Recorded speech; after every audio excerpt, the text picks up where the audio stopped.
Ang nilalamang aralin sa video na ito ay una, epiko ng mga Ilocano na pinamagatang Biyag ni Lam-ang. Ikalawa, mahahalagang tanong at sagot ukol sa akda.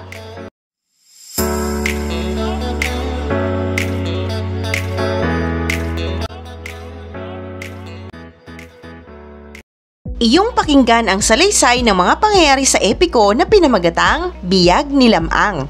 Noong unang panahon, may mag-asawang nagngangalang Juan at Namungan. Ang mag-asawa ay nakatira sa baryo ng Nalbuan. Noong magbuntis si Namungan, ay umalis ang asawang si Juan upang parusahan ng isang grupo ng igorot.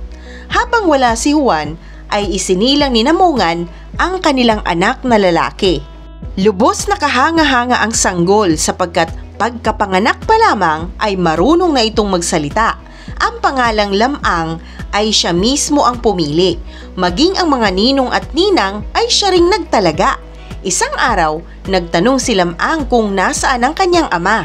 Nasa bundok ito upang parusahan ang mga igorot, sabi naman ng ina.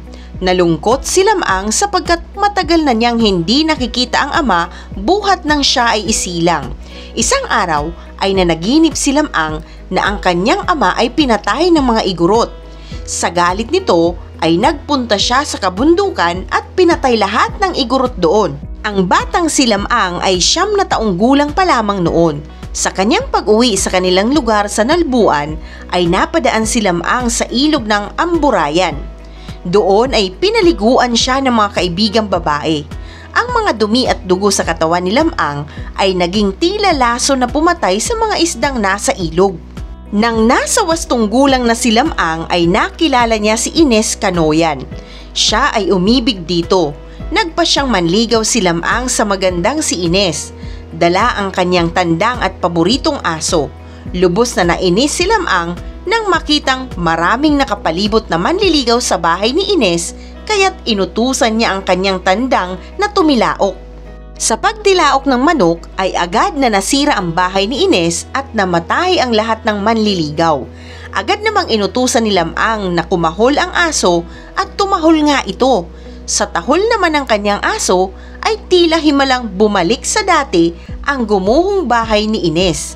Lumabas si Ines at ang magulang nito upang harapin si Lam-ang. Hiningi ni Lam-ang ang kamay ni Ines upang pakasalan. Hindi naman tumanggi ang mga magulang ni Ines sa isang kondisyon. Tapatan lamang ang kanilang kayamanan. Hindi naman ito naging hadlang kay Lam-ang. Umuwi si Lam-ang at bumalik na may dalang bangka na puno ng ginto.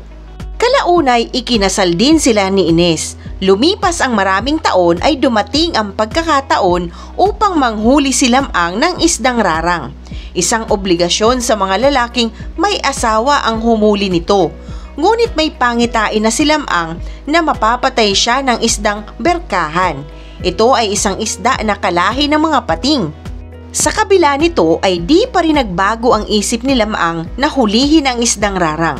Ngunit nangyari nga ang pangitain ni Lam-ang at siya ay napatay ng berkahan. Lubhang nagtangi si Ines at agad na umupa ng mga maninisid upang makuha ang mga buto ni Lam-ang. Agad namang nakuha ang mga buto ni Lam-ang.